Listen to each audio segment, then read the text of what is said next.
Newly ranked #1 Alabama travels to Nashville to take on Vanderbilt. The Crimson Tide have won 23 in a row over the Commodores, and Vanderbilt has defeated the Tide just twice in the last 68 years, with their last win coming back in 1984.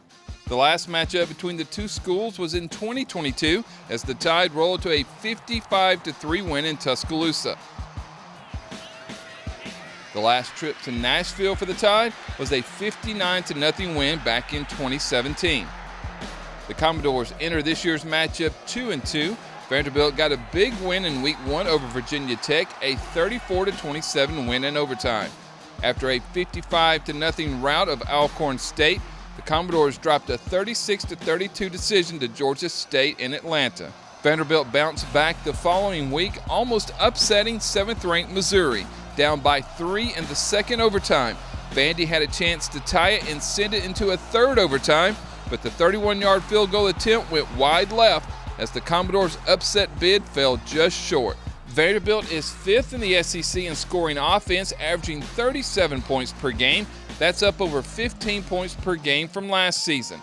A big part of that has been due to the transfer from New Mexico State, quarterback Diego Pava.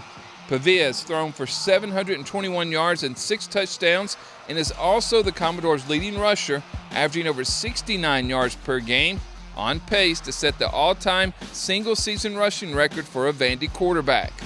Pava is also the only SEC starting quarterback to have not thrown an interception this season. Pava's favorite target has been tight end Eli Stowers. He also played last season with Pava at New Mexico State, and he leads the team with 19 receptions for 220 yards and a touchdown.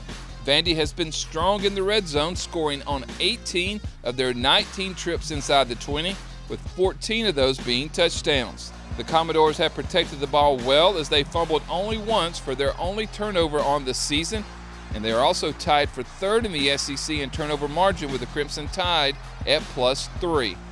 The Commodores will be looking for their first ever win over the #1 ranked team. Kickoff in Nashville is scheduled for 3:15 on SEC Network. Reporting from the Crimson Tide Production Studio inside Bryant-Denny Stadium, I'm Christopher England with Tide TV.